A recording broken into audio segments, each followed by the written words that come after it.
Tonight's lesson is the one Wednesday night I said I was going to have this morning and changed my mind. We're going to kind of summarize the entire Gospel according to Luke. And it's often called the Gospel to the poor. That's what it's often called. When you look at Luke's account of the Gospel as opposed to Matthew, Mark's, or John's, he emphasizes those who are less fortunate in many different ways. And this goes from the very beginning, Luke chapter 1, all the way to the end. And we're going to look at some of those tonight. This is certainly the time of year when we tend to focus on that. But as was mentioned this morning, I think in Brother C.L.'s class, we should be concerned about this every single day of the year. Our primary focus is going to be on Luke chapter 12, but we are going to be looking at a number of different chapters. And so as we look at Luke tonight, let's think about how he emphasizes the gospel to the poor. And let's begin, I want to look very beginning in Luke chapter 1. I said it starts in the very beginning. And in Luke chapter 1, this is a very familiar account that you all will recognize right off the bat. This is sometimes called Mary's song. This is about, of course, her finding out about having the baby. But anyway, in Luke chapter 1, notice verse 52 and 53. Luke chapter 1, verses 52 and 53. This is, of course, talking about God. It says in verse 52, He has put down the mighty from their thrones and exalted the lowly. He has filled the hungry with good things, and the rich He has sent away empty. So from the very beginning, and of course this is inspired, from the very beginning we see Luke focusing on a characteristic of God that has been true from Genesis chapter 1, that He's always been concerned about those who are without, those who are less fortunate, the poor in one way or another. He's always been concerned about them and how they are treated by other people. And so notice there, the hungry are fed, the rich are sent away how? They're sent away empty. And of course this was Mary's, sometimes called the Song of Mary. Jesus identified with the poor. I mean, that was kind of the environment in which He grew up in. Remember, He was from despised Nazareth, a town that people would avoid because there wasn't anything good that would come out of that city. So he could sympathize with people who grew up in difficult circumstances. He was our Lord. In Luke chapter 4, we have Jesus telling about His ministry. And in verse 18 of Luke chapter 4, he quotes from the book of Isaiah about His ministry as the Messiah. Look at verse 18. The Spirit of the Lord is upon me, because He has anointed me to do what? Preach the gospel to the poor. Right? To the poor. It's interesting that He doesn't say He was sent to preach the gospel to everybody. The middle class, the wealthy, the kings. No. He says He was sent to preach the gospel to the poor. And on more than one occasion, the New Testament emphasizes that what group of people more than any other tends to receive the gospel message? It's the poor. So Jesus said He came to preach it to the poor. Luke chapter 4. Luke's gospel, the gospel to the poor. In Luke's account of the Sermon on the Mount, which is somewhat different than Matthew's account. In Luke chapter 6, we're going to be moving pretty quickly through this book, but in Luke chapter 6, verse 20, notice how he emphasizes something different than Matthew does in the Beatitudes. Remember, Matthew's account of the Beatitudes in Matthew chapter 5 said, "Blessed are the poor in spirit." That's not what Luke says, though. Luke says in Luke chapter 6, verse 20, "Blessed are you poor, for yours is the kingdom of God." And there's a difference between being poor and being poor in spirit. There is a difference. There is some similarities, obviously. But there's also some differences. We move on to the next chapter, Luke chapter 7, verse 22.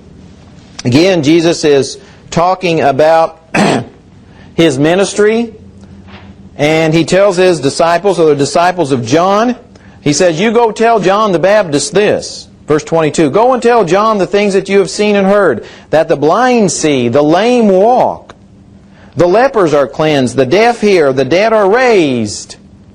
Notice how He's building. Now we've gotten all the way, He's talking about miracles here. Incredible miracles. He's gone from the blind seeing, the lame walking, lepers are being cleansed, the deaf are hearing, and the dead are being raised. Certainly the most incredible miracle of all as far as human beings are concerned. The dead are raised.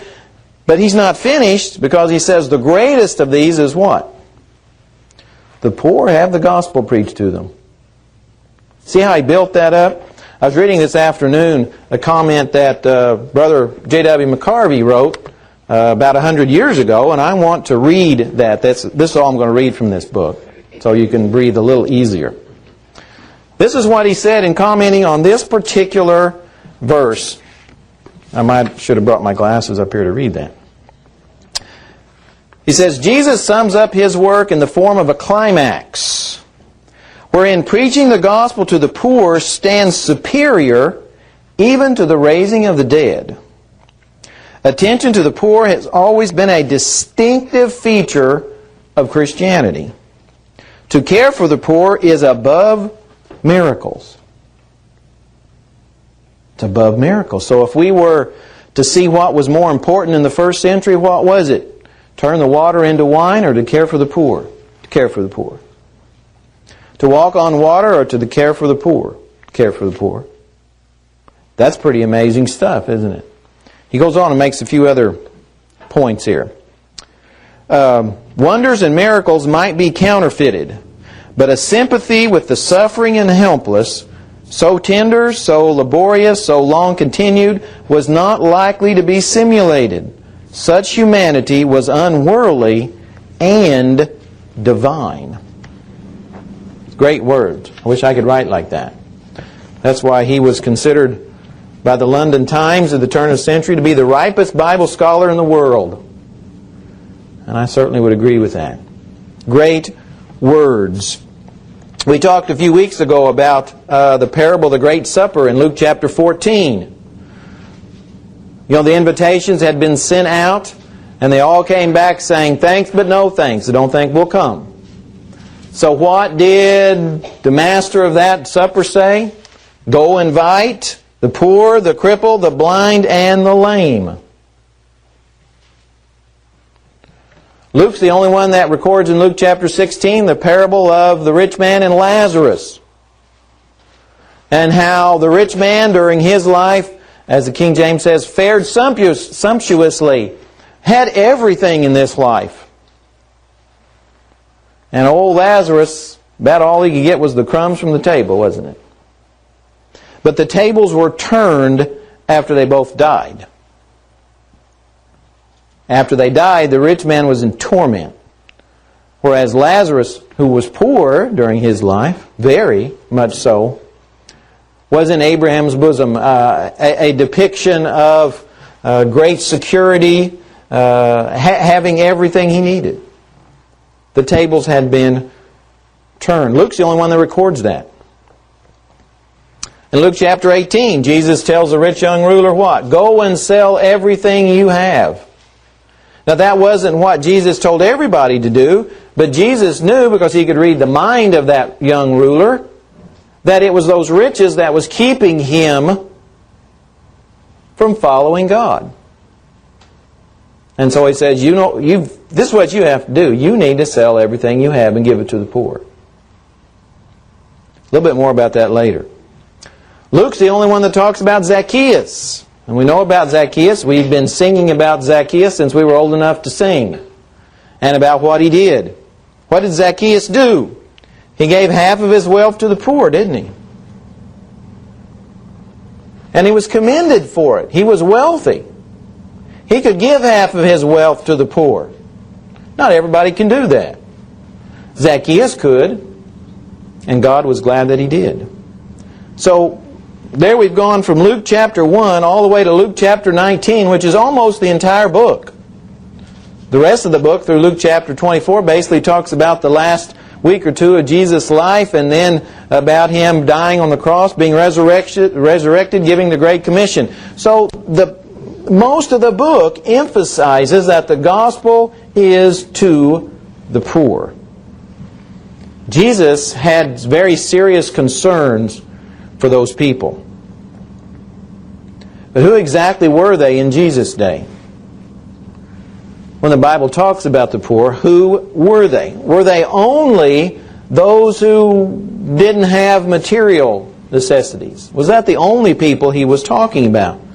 Or did He use it figuratively to talk about those, as Matthew mentions in Matthew chapter 5 in the Beatitudes, those who were poor in spirit, those who were humble, those who would come to God with humility and in a humble way, with piety?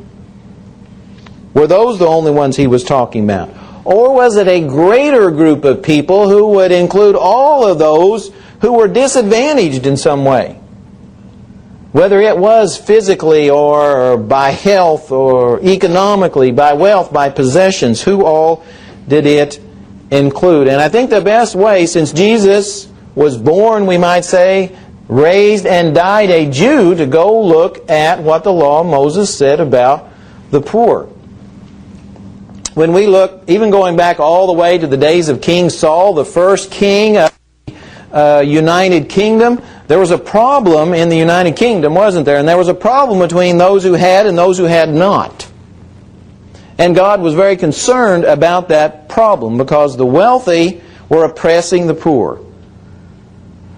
Whether the poor, regardless of what they did, the wealthy was often holding back from what the poor was due. The poor would be working for them, doing whatever, and they wouldn't get their wages. And of course that happened for hundreds of years, even all the way down through the time of some of the minor prophets. Some of their messages was the same thing, about how the rich and the wealthy and those who had were forgetting about those who didn't have. And that was a common message from the time of King Saul all the way down. But prior to the days of King Saul, we go back to the book of Deuteronomy and we see time and time and time again the law of Moses protecting those who are disadvantaged, helping the poor. And seldom in the Old Testament, I really didn't realize this until this past week in studying this lesson.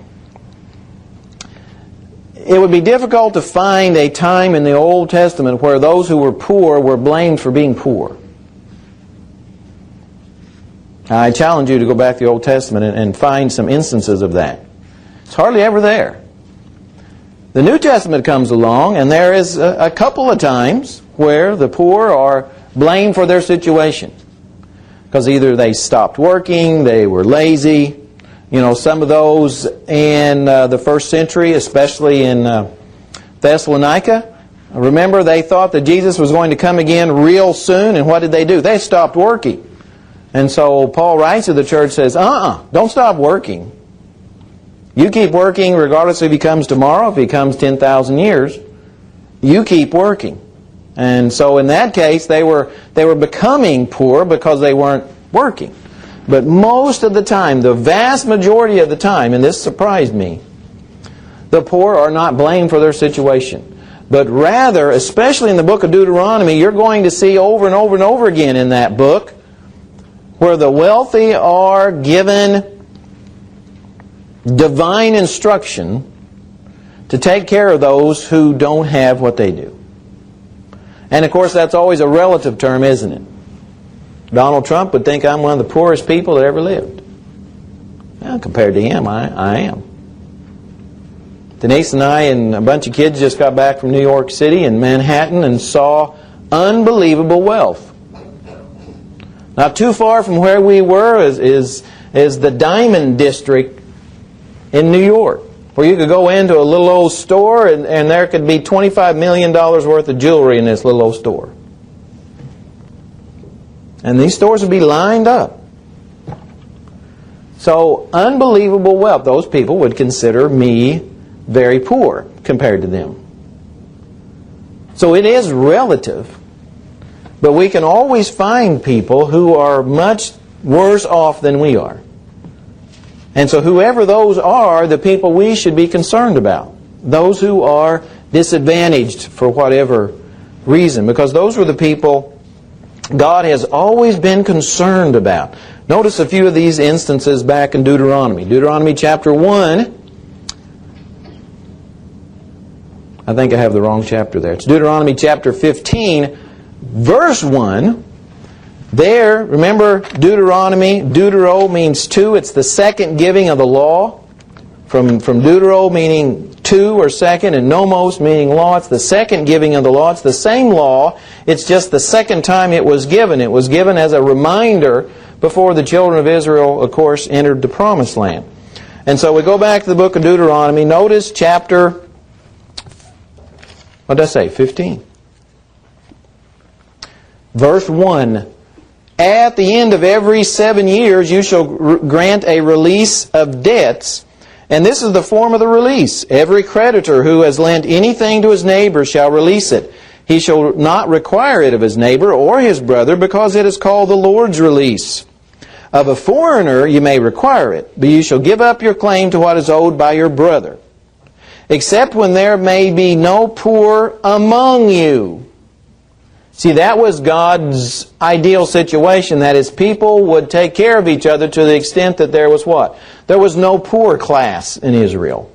That was God's ultimate objective here. He says all of these things would happen until, hopefully, there were no poor classes. None. Well, that whole chapter, Deuteronomy 15, is about that very thing. Cancellation of all debts at the end of every 7 years. So they were able to start over. They might get themselves into some terrible predicaments, but by the end of that 7th year, they knew they could start over. Verse 9, Deuteronomy says that, the writer says that anyone who refused to be generous to a poor man would be found guilty of sin.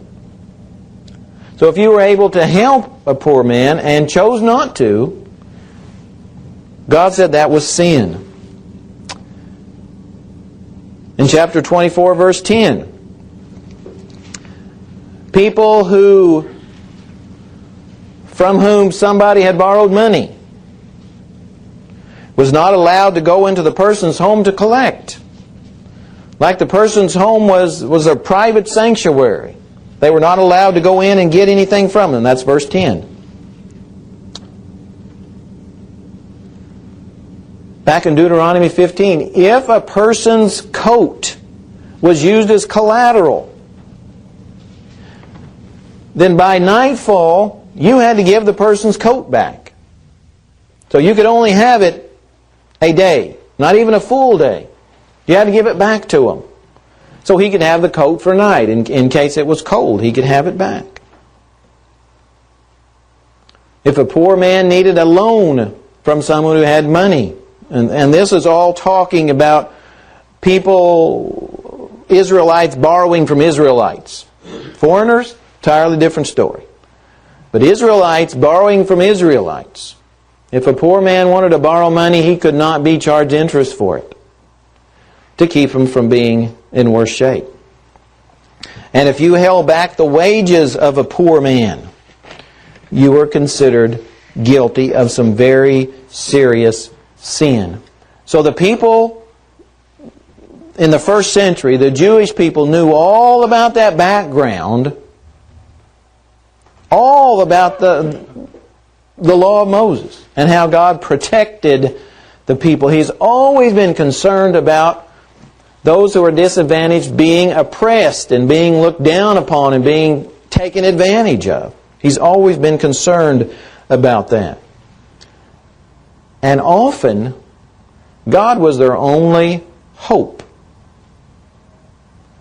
And so when we come to the time of the New Testament, we find that the poor, again, probably is a large class. Economically poor, those who are disadvantaged maybe by health, that couldn't work for some reason.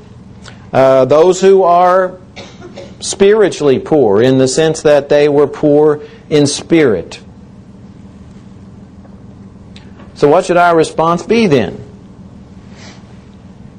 Well, in Luke chapter 12, we have this parable. And the background begins in verse 13, and we'll talk about it just briefly. It says, Then one from the crowd said to him, Teacher, tell my brother to divide the inheritance with me. But he said to him, Man, who made me a judge or an arbitrator over you? That wasn't why God came in the form, when Jesus came into the world in the form of God. That's not why He came, was to decide who got an inheritance, who didn't. That wasn't important to Him. So he says, And he said to them, Take heed and beware of covetousness, for one's life does not consist in the abundance of the things he possesses. So he tells them a parable. The ground of a certain rich man yielded plentifully, and he thought within himself, saying, What shall I do, since I have no room to store my crops? So he said, I'll do this. I will pull down my barns and build greater, and there I will store all my crops and my goods. And I'll say to my soul, Soul, you have many goods laid up for many years. Take your ease, eat, drink, and be merry. But God said to him, Fool, this night your soul will be required of you. Then whose will those things be which you have provided? So is he who lays up treasure for himself and is not rich toward God. While we don't want to read too much into the parable, we certainly find some things characteristic about someone who covets. Remember, that's the background. He says, Beware of covetousness. So this rich man was someone who coveted. His grounds, his fields, whatever he was raising, they yielded a lot. So much that what he had to store them in wasn't sufficient. So he had a decision to make, didn't he? He could do one of two things. He could either build more and bigger barns to store it in, or what? Give the rest to those people who needed it. That's the point of the story, and I think a point that's often neglected. He had a choice to make at that point. He did not have to tear down his barns and build bigger ones. He didn't have to do that.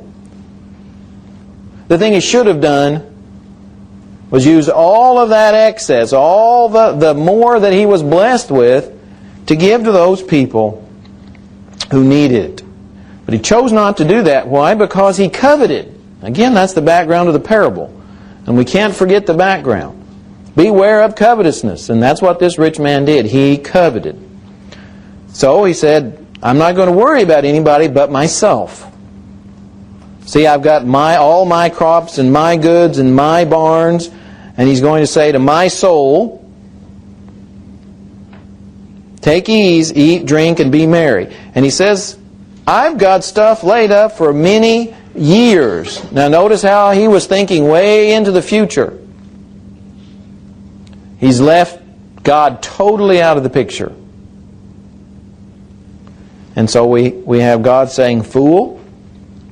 He calls him fool because he's done many things foolish. We already talked about one. He was foolish in that he wasn't giving any of this to the poor that needed it. All of those people that maybe because of health or because of whatever didn't have it. So he was foolish in that way. He was foolish in thinking that he had many years. Very foolish. He said many years. God said this night. And we know who wins that battle, don't we? It was God. And he says, This night your soul will be required of you. Then whose will those things be which you've provided? He says, look what you've done with your life. Instead of doing good with all of these things, instead of being thankful for the abundance of things that you've received, you've been foolish in thinking it was all because of you. I've done this and I've done that and I deserve all of these great and wonderful things. He was a fool for thinking that, God says. You're a fool. So who's all those things going to be? You're not going to enjoy them. Not a bit of it. And we know from this morning what Marshall Keeble would say. It's all going to be burned up anyway. Barns and everything in it. So he ends up by saying, so is he who lays up treasure for himself and is not rich toward God. How's one rich toward God? By giving. That's it. By giving. That keeps us from being covetous, isn't it? That keeps us from being a coveting person by giving it away. He had excess. It wasn't that by giving it away he was going to starve. He wasn't. He had plenty. It was that all he was thinking about was himself. And throughout the Bible, God has always been concerned about those people who don't have. And He's always told the people who did have to help those others. So what's our response supposed to be? To sell everything we have? Of course not. God never says to do that. There were a few instances in the Bible where He could read people's hearts and see that those things that they possessed were keeping them from heaven. And in those instances, He told them, yeah, you need to go sell it all. But that was the exception. He doesn't tell us to do that. He doesn't tell us to renounce all of our wealth and go live in a box. He never tells us to do that. He does tell us that we have a responsibility. All of those people who have, regardless of what it is that they have a responsibility. Just like this rich fool here. He had a responsibility to other people, and he ignored it. And therefore he was condemned because of it. He showed he was greedy. He showed he was selfish. He showed he wasn't concerned about other people. And so whenever we then, this point here, remember this whole gospel is about the gospel to the poor. So whenever we find people then who are in need, and again that need can be quite varied, then we see someone that needs our help. And to the extent that we can help, obviously some can help more than others. Now, that is so obvious that it probably doesn't need to be stated, but it was stated anyway. So whenever we find those people, then we see someone that we're responsible for. And we're to give, the Bible says, generously. Generously. We're to help them with their needs. Whatever those needs are, we're to help them. God has always been concerned. I mean, from the very beginning of time, He's always been concerned and made ways for His people to help. He's always done that. I don't think you could find a book in the Bible that ignores that situation. So what are we to do? We're to be rich toward God. We're to lay up for ourselves treasures in heaven. The reason for that, the Bible says, is because the treasures we lay up in heaven don't get corrupted, they don't decay, and they're there always. Whereas the ones here, just like that rich fool, you're going to be gone tonight, so who are those things going to be? Not going to be yours. They're going to be gone anyway. So we have to be rich toward God by laying up treasures in heaven. Jesus said He came to preach the gospel to the poor, to bring the good news to the poor. And He said the most amazing thing, even more amazing than the dead being raised, even more amazing than that, is that the poor have the gospel preached to them. If you don't remember anything else from tonight, remember how Jesus put a priority, even above miracles, a priority on the gospel being preached to the poor.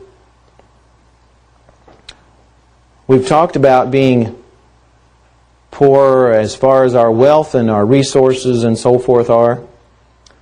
We briefly mentioned being poor in spirit.